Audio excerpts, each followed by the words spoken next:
तर पक्षात एक प्रकारची मनमानी सुरू होती, नाराजी होती, म्हणूनच शरद पवार नेहमी भाकरी फिरवली जाईल असं वक्तव्य करत होते। अशी टीका अजित पवार गटाचे प्रतोद अनिल भाईदास पाटील यांनी केली आहे। तर अनिल पाटील हे 2019 ला पक्षात आले, त्यामुळे त्यांना भाकरीबद्दल फारशी माहिती नाही असा टोला जयंत पाटील यांनी लगावला।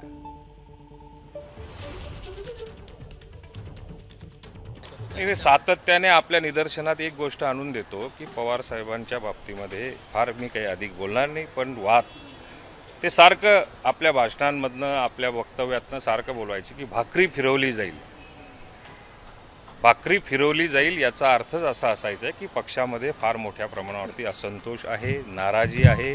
सातत्याने त्या बाबतीमध्ये चर्चा केली जायची आणि चर्चा केल्यानंतर बाहेर कुठेतरी भाकरी फिरवली जाईल अशा स्वरूपाचे जे स्टेटमेंट येत होते त्याचा अर्थच असा होता की पक्षामध्ये एक प्रकारची कुठेतरी मनमानी चालली होती आणि त्यामुळेच या प्रकारचे निर्णय झालेले। अनिल पाटील 2019लाच आमच्या पक्षात आलेले आहेत, त्यामुळे भाकरी फिरवण्याचा आणि त्यांचा काही संबंध येण्याची आवश्यकता नाही आहे, कारण तेच मुळात अजून आमचा पक्ष कसा चालतो याची माहिती त्यांना नाही आहे।